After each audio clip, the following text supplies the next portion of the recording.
Poder de fogo em uma guerra é tudo. Desde a pré-história até meados do século XIX, o homem buscava uma forma de suplantar o inimigo, até que uma arma igualou a todos: a metralhadora.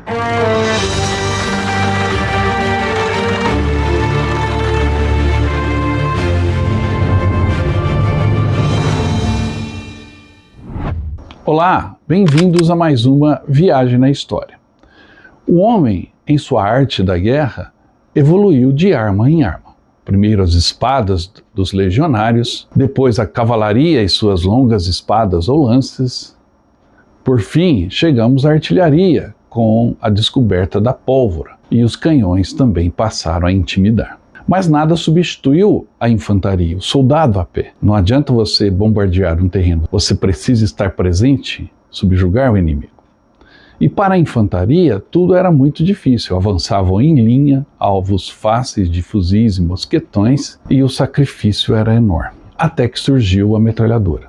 A metralhadora igualou os soldados de infantaria, que tiveram que se entrincheirar. Na Segunda Guerra Mundial, as metralhadoras ficaram muito avançadas. E hoje vamos fazer uma comparação entre as metralhadoras alemãs e as metralhadoras americanas, além de traçar um panorama sobre a evolução desta arma.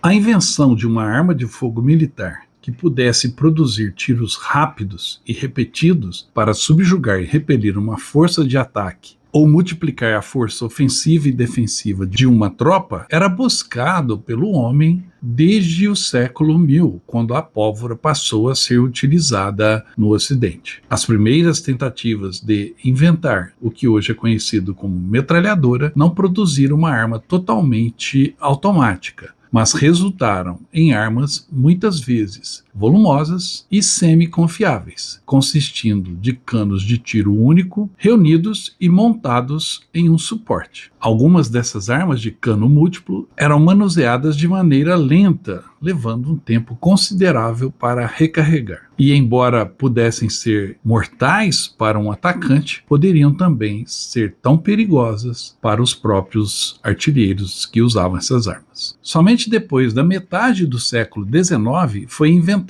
uma arma que fosse prática, eficaz e mecanicamente confiável, podendo ser recarregada com uma relativa rapidez. Esta foi a Gatling Gun, a metralhadora Gatling, uma invenção de Richard Gatling que logo passou a ser copiada e desenvolvida ainda mais. Surgiu então a metralhadora moderna, desenvolvida por Hiram Maxim, que entrou em uso no final do século XIX, na Guerra dos Boers e também na Guerra Hispano-Americana. Ela foi utilizada amplamente em muitos lugares e tornou-se famosa devido à utilização desta arma, a metralhadora Maxim, pelas nações europeias em sua procura de colônias na Ásia e na África. O primeiro uso de uma metralhadora Maxim aconteceu em 1893, no atual Zimbábue, quando 700 homens da Companhia Britânica da África do Sul foram atacados por 3.500 guerreiros Matabele, quando os britânicos invadiram o reino africano. 5 armas Maxim mataram cerca de 1.500 guerreiros. Já na guerra entre a Rússia e o Japão no começo do século XX, o uso russo de Maxims na defesa de Port Arthur durante esta guerra causou 6.200 mortes entre uma força de infantaria japonesa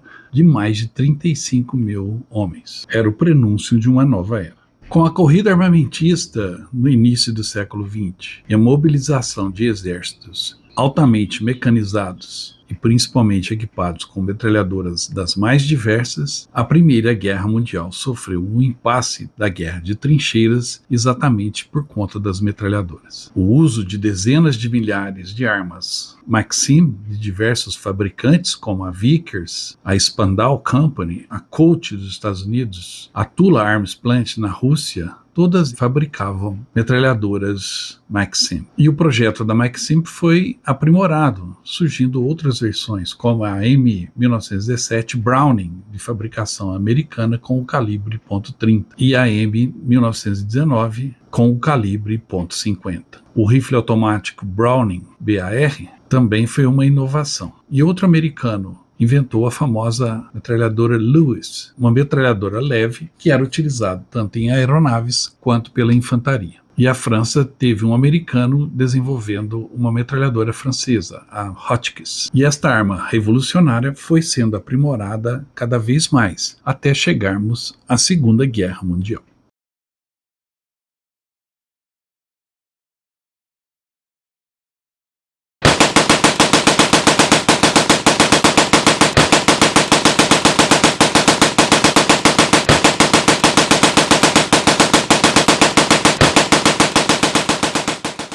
Mas quando a metralhadora se modernizou e passou a ser utilizada nos campos de batalha, houve uma mecanização da guerra. Pois, com os soldados entrincheirados sem poder avançar diante do poder de fogo das metralhadoras, as alternativas foram buscadas. E daí vieram armas como o tanque de guerra. A inovação e a necessidade levaram a metralhadora ainda mais longe. E com a Segunda Guerra Mundial, iniciada em 1939, novos modelos e melhorias nas armas existentes foram o padrão em todos os países. A Alemanha produziu a metralhadora MG-34 e a MG-42, cujas versões modernas ainda são usadas até hoje. Metralhadoras e canhões automáticos Hotchkiss, produzidos nos Estados Unidos, França, Japão, Itália e Polônia, foram usados por todos os combatentes durante a Segunda Guerra. Outras armas icônicas da Segunda Guerra incluem a britânica Bren Gun, e vários outros países no conflito também desenvolveram suas metralhadoras, como os soviéticos, os finlandeses, os tchecos e os franceses, além também dos italianos. A metralhadora virou arma padrão em todos os exércitos.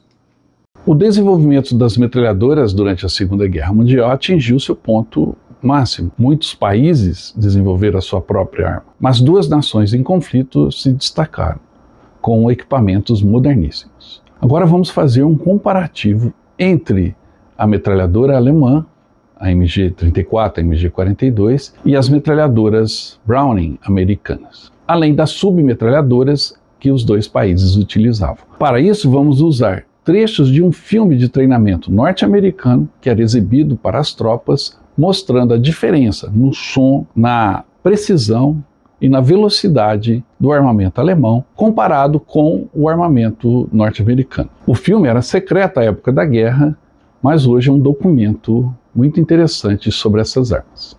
Durante a Segunda Guerra, os alemães optaram por metralhadoras de alta cadência, como a MG-34 e a MG-42, que serviram de base de fogo para os elementos em qualquer combate. A alta cadência de tiro permitia que um volume maior de chumbo fosse enviado contra o inimigo, mas também consumia a munição em um ritmo muito mais rápido e provocava desgaste nos canos. Em contraste, os Estados Unidos usaram metralhadoras Browning, como a M1917 refrigerada a água ou a M1919 refrigerada a ar, para a função de suporte à infantaria. Ambas disparavam em um ritmo muito mais lento do que as rivais alemãs. E isso fica notório quando você faz a comparação entre um esquadrão de metralhadoras alemão e um esquadrão de metralhadoras norte-americanos. Em ambos os lados do conflito da Segunda Guerra Mundial, um esquadrão de metralhadora possuía o mesmo número de homens, 35 soldados, responsáveis por 4 metralhadoras, que eram instaladas geralmente em linha ou ficavam dispostas desta maneira conforme acontecia o combate. Como a cadência de tiro das metralhadoras alemãs era muito mais alta, o esquadrão necessitava de mais 4 soldados no mínimo para remuniciarem as metralhadoras que rapidamente esgotavam a sua capacidade de tiro. Ou seja, o esquadrão alemão demandava um suporte de pessoal maior. Se você adicionar os mesmos soldados de apoio no esquadrão de metralhadoras americano, ao invés de darem suporte às 4 metralhadoras que faziam parte do esquadrão, poderiam simplesmente utilizar uma 5ª metralhadora, pois o ritmo de tiro era lento e o pessoal encarregado de cada metralhadora era mais do que suficiente para manter a cadência de tiro. Com isso, o poder de fogo e também a precisão aumentava no esquadrão americano.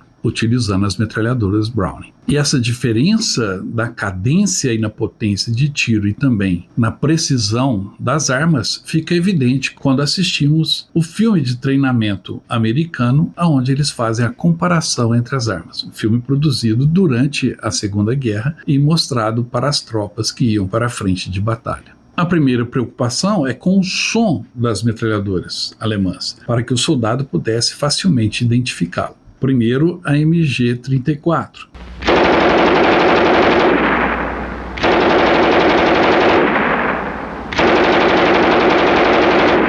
Agora, a MG-42, que tinha um som diferente.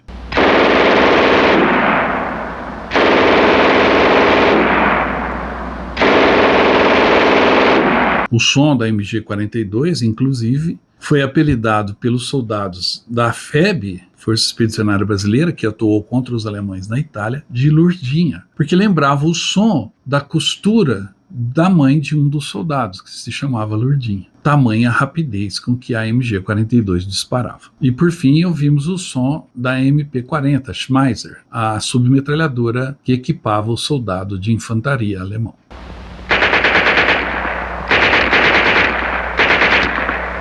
Após essa parte de identificação do som das armas no filme de treinamento da tropa dos Estados Unidos, eles agora se preocupam em fazer uma comparação entre as metralhadoras alemãs e as metralhadoras americanas, tanto na cadência de tiro quanto na precisão dos acertos no alvo. De uma maneira bem clara, os americanos demonstram neste vídeo de treinamento para os seus soldados que, apesar de atirarem mais rápido, as metralhadoras alemãs não têm a mesma precisão que as metralhadoras americanas. E fica clara a diferença entre o som de cada uma delas.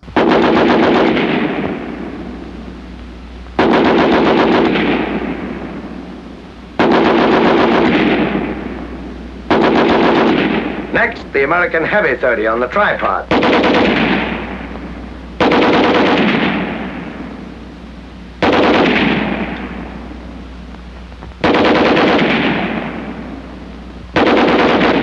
Now the German 34 on the bipod.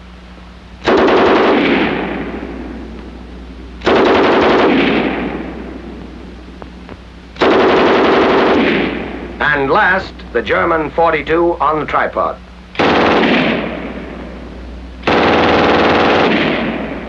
O outro ponto é que ambos os lados tinham submetralhadoras que os soldados carregavam durante sua ação na frente de combate. A submetralhadora alemã, a MP-40, e a submetralhadora americana, a Thompson 45, e a M3, que era conhecida como Greasy Gun, porque parecia uma engraxadeira, tinham uma ação, uma funcionalidade bem diferente, mas todas elas forneciam fogo automático de curto alcance durante o combate, mas não tinham alcance e poder de parada para serem mais do que uma arma de apoio. Nesse ponto, as metralhadoras eram mais decisivas. Vamos ver no vídeo de treinamento norte-americano a diferença de cadência de tiro, som e também o nível de acerto utilizando essas armas.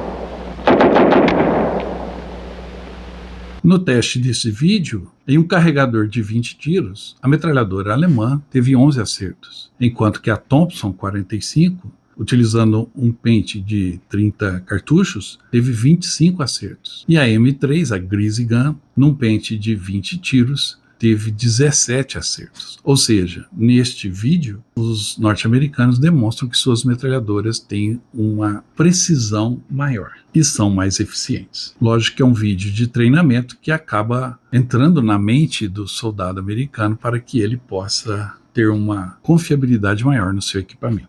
Mas, para tirar a dúvida, eu fui pessoalmente na Machine Gun América, em Orlando, para repetir este teste. e lá tive a oportunidade de utilizar duas destas 3 submetralhadoras, a Thompson 45 e a Schmeisser alemã MP40. O som, pelo menos, foi bem igual ao do vídeo de treinamento. Primeiro a MP40.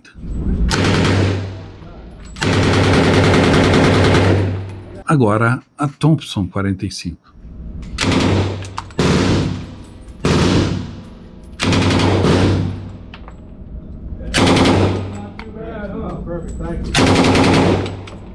Para disparar, a MP40 é mais suave, mais macia e não tem tanto recuo. Já a Thompson 45 parece um canhão de mão, ele tem um recuo muito forte. Todas estas armas levaram a uma evolução posterior à Segunda Guerra Mundial. No final da guerra, os alemães utilizaram o STG-44, que dava um poder de fogo ainda maior para cada soldado que utilizasse este fuzil de assalto, como ele ficou conhecido, pois utilizava um cartucho mais cheio, mais poderoso do que o das submetralhadoras. E este modelo logo evoluiu para a arma mais utilizada no mundo, o AK-47, que eu também tive a oportunidade de atirar com esta arma lá no Machine Gun America de Orlando. E realmente a eficiência, a eficácia é muito maior do que as armas usadas na Segunda Guerra Mundial.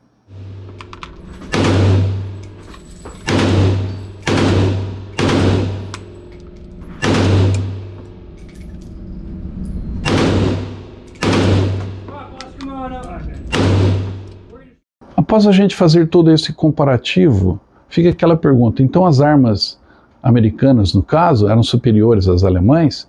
E a história de que os alemães tinham os melhores equipamentos durante a Segunda Guerra? Este é mais um daqueles mitos que não são verdadeiros. Se você fizer uma análise profunda, você vai ver que os alemães não eram tão destacados assim na arte militar. Existem muitos mitos a respeito do armamento utilizado na Segunda Guerra Mundial, pois, na Segunda Guerra Mundial, os britânicos tinham metralhadoras melhores, os americanos tinham rifles melhores, os russos tinham submetralhadoras melhores, os morteiros e a artilharia de todos eram quase iguais, mas a disposição e a forma de utilizar dos americanos e britânicos eram superiores. A Alemanha não tinha bombardeiros pesados eficientes, e quanto aos tanques, durante a Segunda Guerra Mundial, cada lado superava rapidamente o outro. Então os alemães tinham tanques melhores no começo, logo os russos lançaram o T-34, veio aí o Sherman americano e até o Churchill britânico. Os alemães colocaram em ação os tanques Tigre 1 e 2, mas no final da guerra, tanto os tanques soviéticos quanto os tanques aliados, em especial o Pershing americano, já haviam superado os tanques alemães. Então não havia um tanque melhor durante toda a guerra. A logística alemã também era muito inferior à logística dos aliados. E o planejamento estratégico alemão, então, era comandado por um cabo. E ao final, nesta análise, temos que ver que as competências operacionais alemãs e sua vontade de sacrificar milhões de vidas conseguiram manter o país em ação durante a guerra. O preço foi muito alto. Após analisarmos toda esta evolução, observamos que a infantaria, ainda hoje equipada com metralhadoras, submetralhadoras, é um ponto importante em uma guerra. Ela não foi abolida, ela não ficou para trás. É preciso ocupar o terreno. As guerras que estão sendo travadas hoje comprovam isso. E a evolução das metralhadoras não parou. Mas o que a gente espera é que elas sejam usadas cada vez menos e os confrontos diminuam. Espero que você tenha gostado do vídeo. Se gostou, não esqueça, dê um like, deixe seu comentário e também se inscreva no canal. Aproveite e participe da promoção da camisa do Dia da Vitória, que pode te levar para a Europa e visitar os campos de batalha da Segunda Guerra Mundial. Nós estamos lançando agora a nova promoção da camisa do Viagem na História. A última, você lembra, foi a camisa dos 80 anos do dia D. E o Vinícius Ferreira Reis foi o grande vencedor. Irá conosco para a Normandia. Essa é a nova camisa do Viagem na História, o nosso uniforme para 2025. Porque em 2025 a gente vai celebrar os 80 anos do Dia da Vitória, a derrota final do nazismo diante dos aliados. E essa camisa é o lançamento do Viagem na História. Vejam só como ficou legal a nossa logo colorida com as bandeiras dos países aliados na Segunda Guerra e também o símbolo do V-Day 80 anos. Esse é o selo que vai no ombro da camisa, tá? Então, essa camisa será o nosso uniforme. Para a nova promoção dessa belíssima camisa que celebra os 80 anos do Dia da Vitória, já iniciamos a venda das camisas. E junto com essa belíssima camisa, você recebe um cupom com o seu número para concorrer a uma viagem. E você vai escolher o destino: Normandia, Alemanha ou Itália, dentro dos nossos roteiros que fazemos todos os anos. Você pode adquirir essa belíssima camisa na loja virtual do canal Viagem na História. O link está na descrição. Ou então envie uma mensagem para o nosso WhatsApp. E aí, não ficou bonita a camisa? Olha que legal, as bandeiras dos países, o selo, uma nova camisa para você do Viagem na História. Adquira já a sua. Obrigado pela sua atenção e eu volto logo com mais histórias. Até mais.